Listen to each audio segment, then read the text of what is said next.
जय माता दी भक्तों। तो स्वागत है आपका मेरे YouTube चैनल भक्ति विद आस्था में। तो भक्तों, आज हम सुनेंगे दुर्गा सप्तशती का 11वां अध्याय। यह अध्याय देवी चंडी के अप्रीतम पराक्रम, देवताओं की स्तुतियों और उनके द्वारा माँ से प्राप्त दिव्य वरदान का विस्तृत वर्णन करता है। इस पाठ को श्रद्धा और भक्ति भाव से सुनने वाला साधक अपने जीवन के समस्त कष्टों से मुक्त होकर माता की असीम कृपा का अधिकारी बनता है।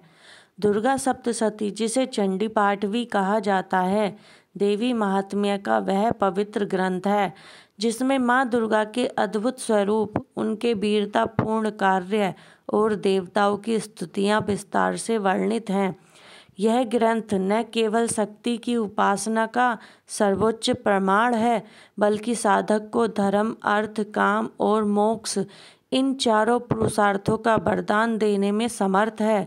इसमें निहित प्रत्येक अध्याय मानव जीवन को शक्ति, साहस और भक्ति से परिपूर्ण करने वाला है। आइए भावपूर्वक सुनते हैं श्री दुर्गा सप्तशती अध्याय 11।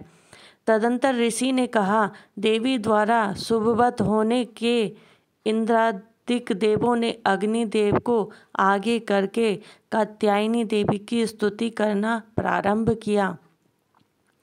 देवताओं के सफल मनोरथ होने से उनका मुखमंडल प्रभा से दीप्तिमान हो उठा और उनकी आभा से दसों दिशाएं आलोकित हो गईं।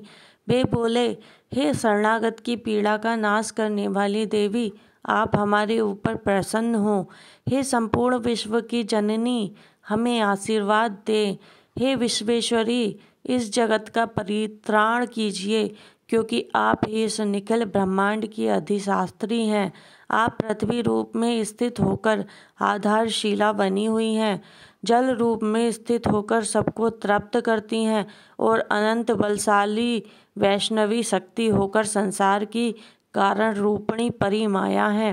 हे देवी, तुम्ही ने इस संपूर्ण जगत को मोहग्रस्त किया है और तुम्हारी कृपा से ही जीव इस पृथ्वी पर रहते हुए मोक्ष का अधिकारी बनता है। तुम्हारे भिन्न भिन्न स्वरूपों में जगत की सभी विधाएं निहित हैं और समस्त नारियां तुम्हारी ही प्रतिमूर्ति हैं। अतः तुम्हारी स्तुति अकथनीय है, क्योंकि तुम पराबाणी होकर सभी स्तुतीय वस्तुओं से परे हो।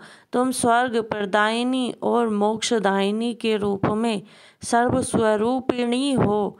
प्राणी मात्र के हृदय में बुद्धि रूप से स्थित होकर स्वर्ग और मोक्ष प्रदान करने वाली नारायणी देवी, तुम्हारे हमारा नमस्कार है।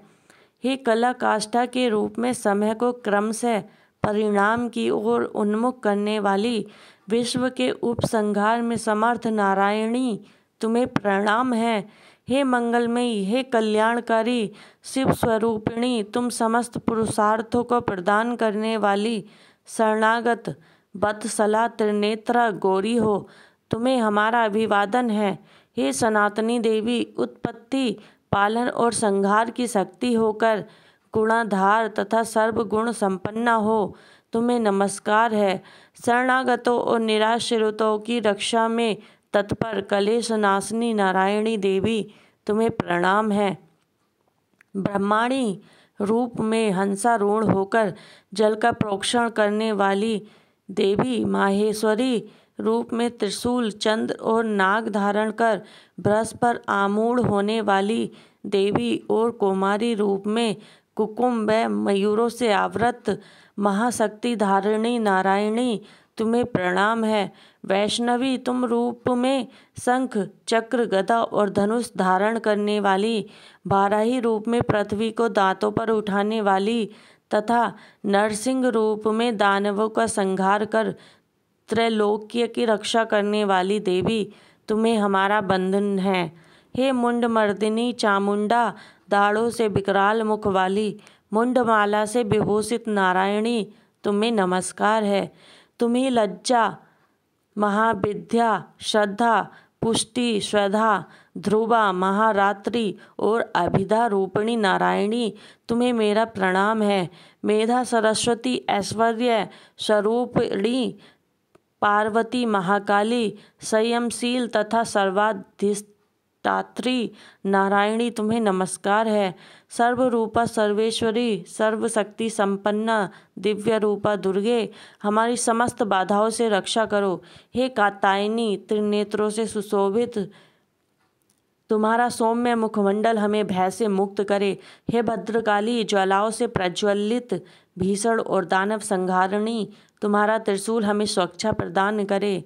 तुम्हारे घंटे की ध्वनि समस्त पापों का नाश करे। जैसे माता अपने पुत्र को अशुभ कर्मों से बचाती है, यह संपूर्ण स्तुति दर्शाती है कि देवी न केवल सृष्टि की आधारशिला है, बल्कि पावन, संहार और मोक्ष की भी अधिष्ठात्री शक्ति है। यही कारण है कि दुर्गा सप्तशती का प्रत्येक श्लोक साधक को दिव्य ऊर्जा, निर्भयता और परम कृपा का अनुभव करवाता है। हे चंडिके, दानवों की बसा चर्बी एवं रक्त रंजित खड्ग जो तुम्हारे हाथ में शोभा पाते हैं, उस खड्ग से हमारा त्राण करो। तुम्हें मेरा प्रणाम है। हे देवी, तुम्हारी प्रसन्नता से ही समस्त व्याधियां शमन होती हैं। तुम्हारे क्रोध से मनोरथों का नाश होता है और जो लोग तुम्हारे पात्र होते हैं उन पर कभी विपत्ति के बादल नहीं मंडराते। तुम्हारा शरणागत प्राणी अन्य लोगों का आश्रयदाता बन जाता है। हे अंबिके, तुमने अपने स्वरूपों को विभक्त कर उन विधर्मियों और दैत्यों का वध किया है। तुम्हारे अतिरिक्त ऐसा कौन कर सकता है? विधाओं और शास्त्रों तथा वेदों में केवल तुम्हारा ही वर्णन है। अज्ञान के अंधकार तथा ममता के गर्त में इस जगत को भ्रमित करने वाली तुम्हारी शक्ति के अतिरिक्त कोई अन्य शक्ति नहीं है। जहाँ राक्षस, विषैले शत्रु और लुटेरों का गिरोह होता है, या समुद्र मध्य में भी जो सतत विश्व कल्याण करते रहते हो, वहाँ तुम ही रहकर संसार का कल्याण करती रहती हो। हे विश्वेश्वरी, तुम संसार की पालिका, विश्व स्वरूपा और समस्त जगत की धारिणी हो। तुम भगवान विश्वेश्वर के लिए भी स्तुत्य हो। जो लोग श्रद्धा भक्ति से तुम्हारी वंदना करते हैं, वे स्वयं भी संसार के शरणदाता बन जाते हैं। अतः हे देवी, तुम्हारी हमारी रक्षा करो और प्रसन्न हो जाओ। जिस प्रकार तुमने असुरों का संहार कर हमें शीघ्र ही भय मुक्त किया, उसी प्रकार सदा हमें शत्रु भय से रहित रखो। आप समस्त जगत के महाताप का विनाश करो। उत्पात एवं पापों से उत्पन्न महामारी और उपद्रव शीघ्र दूर करो। विश्व की पीड़ा निवारिणी देवी, हम सब तुम्हारे चरणों को नमन करते हैं। हमारे ऊपर कृपा करो और त्रिलोक्यवासियों की आराध्या परमेश्वरी समस्त मनुष्य को वर प्रदान करो।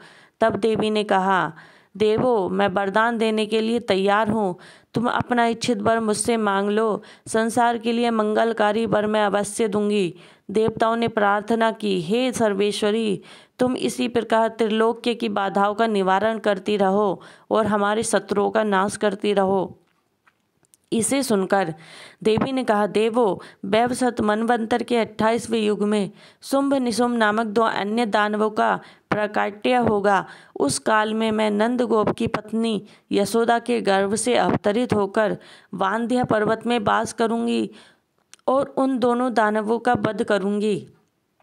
इसके अनंत मैं पृथ्वी पर भयंकर रूप से अवतरित होकर कई असुरों का संहार करूंगी। दैत्यों का अपने आहार बनाते समय मेरे दांत अनार पुष्प के समान रक्तवर्ण हो जाएंगे। अतः स्वर्गीय देवता एवं भूतल के मनुष्यगण मुझे रक्तदीत का संज्ञा देंगे। इसके पश्चात जब पृथ्वी पर 100 वर्षों तक अकाल का प्रकोप रहेगा, तब मुनियों के स्तवन से मैं अयोनिजा नामक रूप में उत्पन्न होंगी। उत्पन्न होते ही मैं मुनियों को 7 नेत्रों से दृष्ट करूंगी और अनेक दानव मुझे शताक्षी कहकर गुणगान करेंगे। देवो, उस समय मैं अपने शरीर से उत्पन्न शाखों से ही संसार का भरण करूंगी। वर्षा न होने तक प्राणी केवल शाखों से जीवन धारण करेंगे।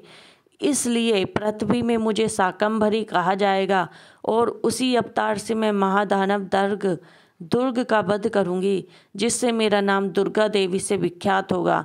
फिर मैं भीम रूप होकर मुनियों के रक्षार्थ हिमालयवासी दानवों का संहार करूंगी। तब मुनि वर्ग भक्तिपूर्वक मस्तक झुकाकर मेरा स्तवन करेंगे और मेरा नाम भीमा देवी से प्रख्यात होगा। आगे जब अरुण नामक असुर त्रिलोक में उपद्रव करेगा, तब मैं लोकक्षार्थ अनेक भ्रामरों के वेश धारण कर उसका विनाश कर दूंगी, और उस समय लोग मुझे भ्रामरी के नाम से संदर्भित करेंगे। इस प्रकार मैं सदा ही असुरी उत्पात होने पर अवतार धारण कर शत्रुओं का संहार करती रहूंगी। प्रिय भक्तों, आपने अभी श्री दुर्गा सप्तशती अध्याय 11 का पाठ सुना। इस अध्याय में माता चंडी की महिमा, उनके विविध रूपों का वर्णन और देवताओं को दिए गए वरदानों का उल्लेख है। इस अध्याय का श्रवण करने से मात्र जीवन से भय और संकट दूर होते हैं तथा माता की असीम कृपा होती है। माँ दुर्गा सबके जीवन में सुख, शांति और समृद्धि प्रदान करे। बोलिए जय माता दी।